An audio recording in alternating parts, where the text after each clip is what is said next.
Cosmology কি?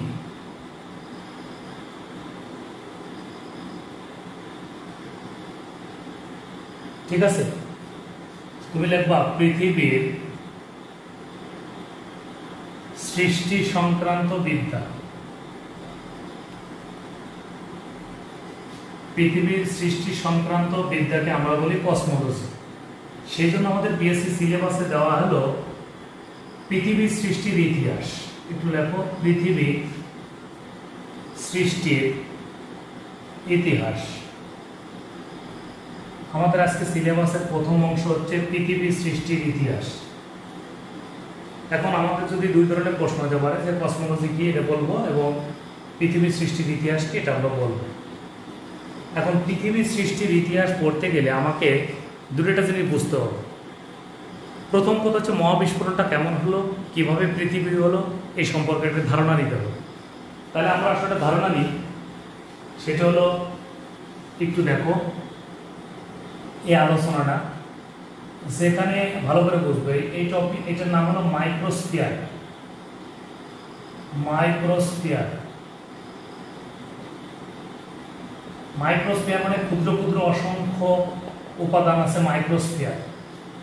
এই মাইক্রোস্ফিয়ারের ঘটেছিল মহাবিস্ফোরণ। মহাবিস্ফোরণ এখন পরীক্ষাতে না থাকে, এটা থাকতে পারে বা বিশ্বনানাদ, একই কথা।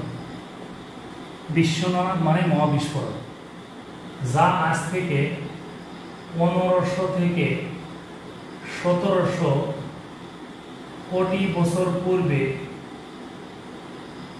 1700 কোটি বছর পূর্বে ঘটেছিল।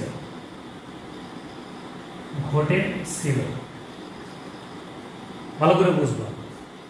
আর এই মহাবিস্ফোরণ থেকে সৃষ্টি হয়েছিল অসংখ্য, আমরা যেটা জানি গ্রহ, নক্ষত্র, ঠিক আছে, উল্কা, ছায়াপথ ইত্যাদি, যেটাকে আমরা বলি হচ্ছে জ্যোতির্বিদ্যা।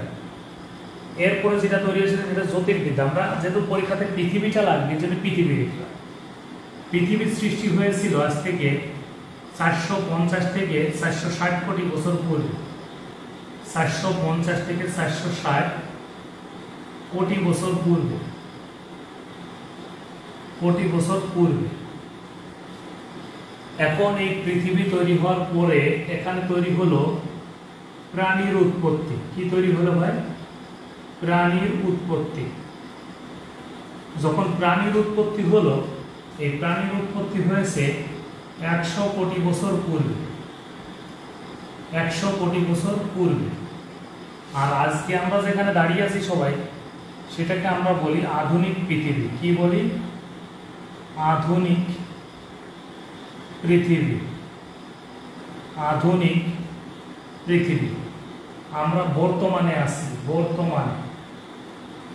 আমরা বর্তমানে কোথায় আছি? আধুনিক পৃথিবীতে আছি। এইটুকু লেখা শেষ কিনা প্লিজ? তাহলে আমাদের কি কি প্রশ্ন হতে পারে একটু মনোযোগ দাও। আর এই ধারাবাহিক এই মহাবিস্ফোরণ থেকে আমাদের আধুনিক পৃথিবী সৃষ্টির পর্যন্ত ভালো করে দেখবা। এই জায়গাটা দেখো, ধারাবাহিক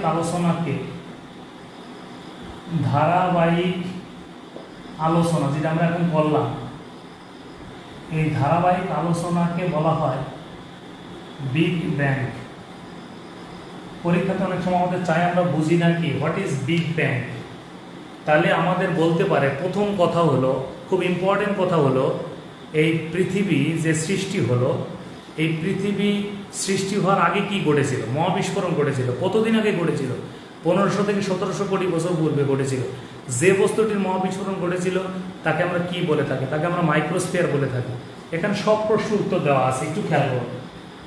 তাহলে কতদিন আগে মহাবিস্ফোরণ ঘটেছিল, মহাবিস্ফোরণের আরেক নাম কি, যে বস্তুটির মহাবিস্ফোরণ ঘটেছিল সেরকম কেমন ছিল, ইত্যাদি ইত্যাদি। আর এটাকে বলা হয়, ভালো করে দেখা, একটু বলে নাও, এটাকে আমরা কি বলে থাকি? এইটাকে আমরা বলি, ভালো করে দেখবো, এটাকে আমরা অনেক সময় অনেক বইগুলোতে বলে, এটা দেখতেছিল শস্য দানা। কি লিখলাম? শস্য দানা বা বীজ দানার আকৃতি। বীজ দানা। এটা ছিল শস্য দানা বা বীজ দানার আকৃতি ছিল, তবে বিশাল আকৃতির ছিল, বিশাল আকৃতি, সবচেয়ে বড় ছিল। এটাই ছিল বিশাল আকৃতির। কি ছিল? বিশাল আকৃতির। এটার বিস্ফোরণ ঘটেছিল। তাহলে বিশাল আকৃতি ছিল এটা, যার মহাবিস্ফোরণ ঘটেছে, এই জন্য মহাবিস্ফোরণ। তাহলে আমরা এটুকু ক্লিয়ার যদি হয়ে থাকি তাহলে বলো যে স্যার একদমই ক্লিয়ার। আমি যতটুকু দেখতে পাচ্ছি একদমই ক্লিয়ার, তোমরা দেখতে পাচ্ছ। আচ্ছা, এখন একটা জিনিস আমাদের লাগবে, একটু ভেবে নাও। এই মহাবিস্ফোরণের, ভালো করে দেখবা, এই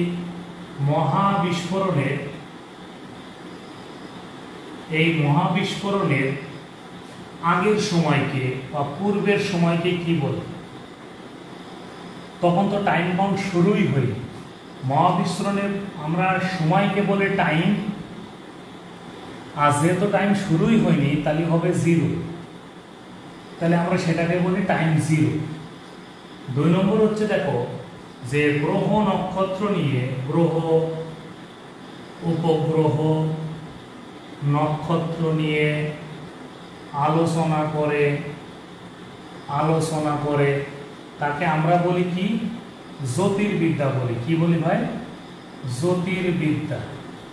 এমন কয়েকজন যদি জ্যোতির্বিদ লাগে, তোমাকে যদি প্রশ্ন জিজ্ঞেস করে নিচের কোনটি জ্যোতির্বিদ, তাহলে কয়েকজন জ্যোতির্বিদ যদি চায় তাহলে প্রথমে তুমি দিবা হচ্ছে হাবল, তারপরে তুমি দিতে পারো হচ্ছে লেমেটর, তারপরে দিতে পারো টলেমি, তারপরে দিতে পারো কপার্নিকাস, এরকম ইত্যাদি। এরকম কয়েকজনের নাম জেনে রাখা দরকার।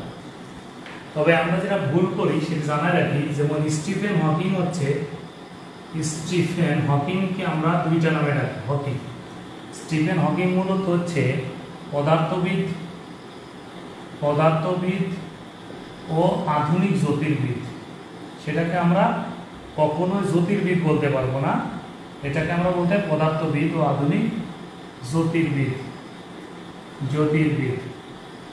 তাহলে আমরা এইগুলো নাম যদি প্রাথমিকভাবে জেনে যাই তাহলে আমাদের সুবিধা হবে যে আমরা জ্যোতির্বিদ বলতে কি বুঝি, জ্যোতির্বিদ্যা বলতে কি বুঝি। মানে যারা জ্যোতির্বিজ্ঞানে কাজ করেছে তাদেরকে আমরা জ্যোতির্বিদ বলবো, আর মহাবিস্ফোরণের আগের সময়কে আমরা টাইম জিরো বলবো।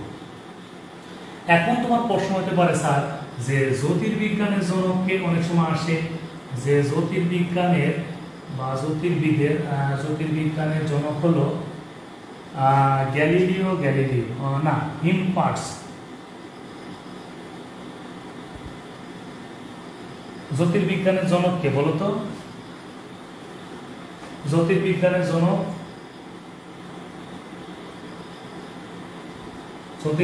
জনক হচ্ছে হিপ্পার্কাস।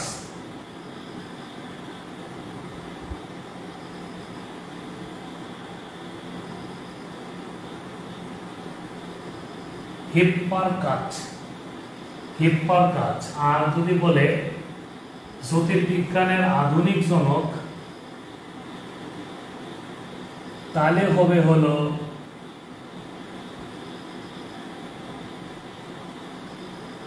গ্যালিলিও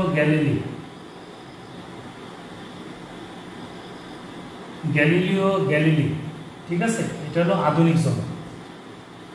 তাহলে জ্যোতির্বিজ্ঞানের জনক বললে আমাদের অ্যান্সার হবে হচ্ছে হিপ্পার্কাস, আর যদি বলে আধুনিক জনক তাহলে গ্যালিলিও গ্যালিলি। এটা হলো আধুনিক। এখন আমরা আসব বিগ ব্যাং থিওরি। ভালো করে দেখ। এখন তোমাকে বিগ ব্যাং থিওরি পড়তে গেলে প্রথম যেটা লাগবে সেটা হচ্ছে ধারণাকারী।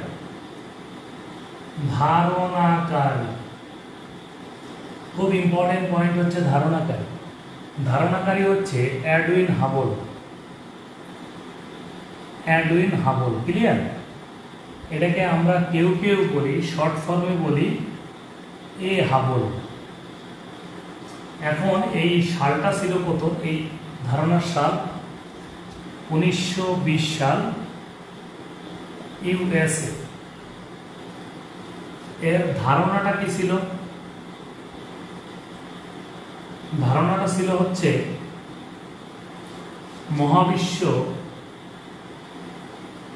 মহাবিশ্ব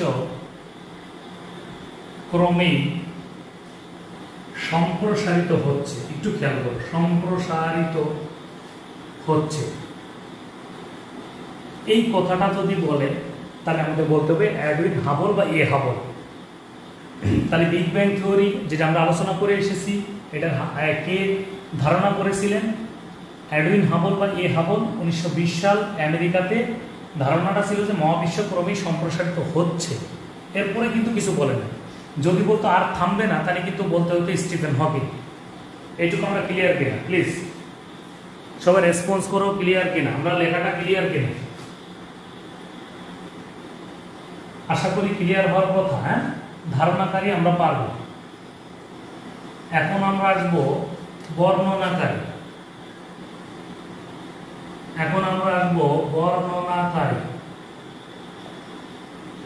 বর্ণনাকারী হলো, এটাকে আমরা বলতে পারি প্রবর্তনকারী বা প্রবর্তক। ভালো করে বলছে, বা প্রবর্তক। কে সেই ব্যক্তিটা? কে? জর্জেস লেমেটর। কি বলছি? জর্জেস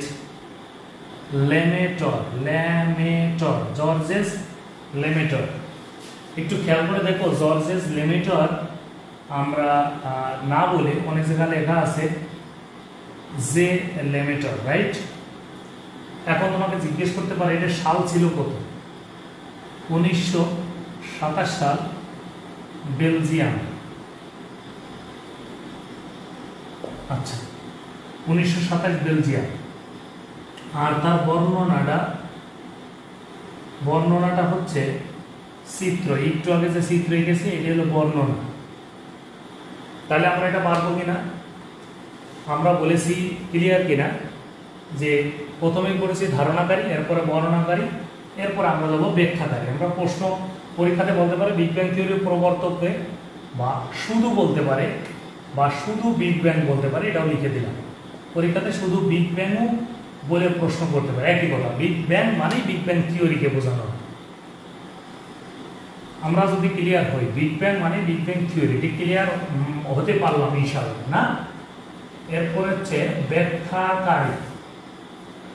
ব্যাখ্যাকারী হচ্ছে, ভালো করে দেখো, স্টিফেন হকিং। তার আমরা জানি কিনা জানি না, তার জন্ম হচ্ছে ইউকে, কিন্তু নাগরিক হচ্ছে ইউএসএ। তার সব গবেষণা হচ্ছে ইউএসএ। সে কিন্তু পদার্থবিদ, আগে ছিল পদার্থবিদ, বর্তমানে কি বলছি? বর্তমানে বলছি পদার্থবিদ ও আধুনিক জ্যোতির্বিদ বলা হতো। আধুনিক জ্যোতির্বিদ, দুইটাই রাইট। এটা স্টার চিহ্ন দিলাম মানে কি এটা বেশি ইম্পর্টেন্ট।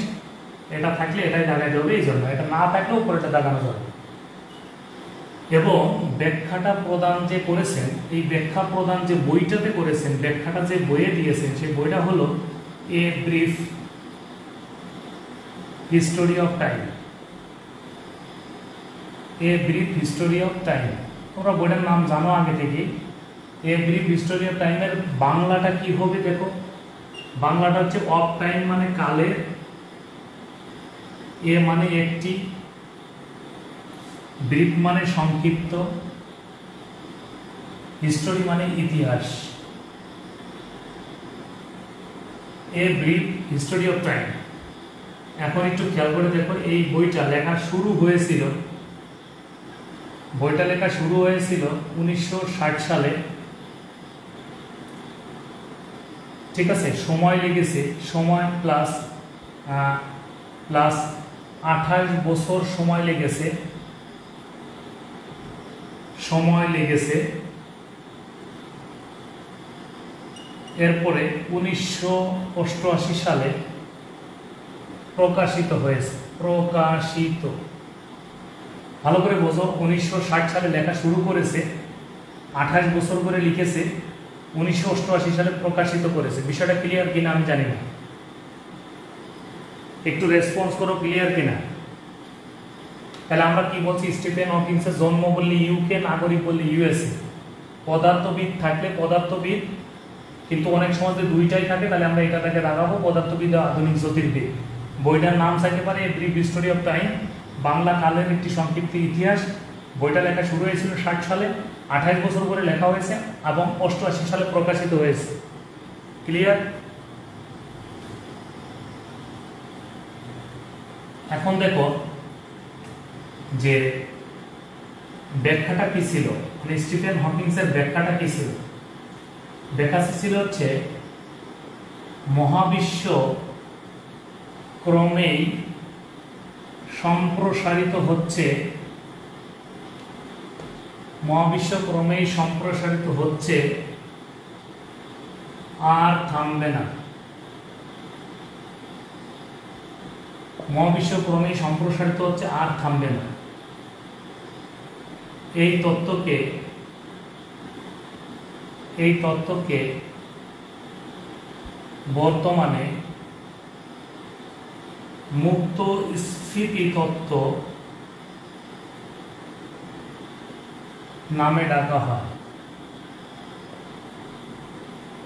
মুক্ত স্থিতি তত্ত্ব নামে ডাকা হয়, মানে ওপেন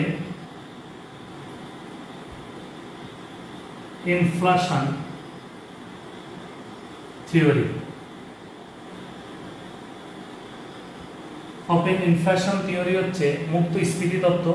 যদি আজকে আমাদের পরীক্ষাতে বলা হয় মুক্ত স্থিতি তত্ত্বের জনককে, অবশ্যই অ্যান্সার হবে স্টিফেন হকিংস।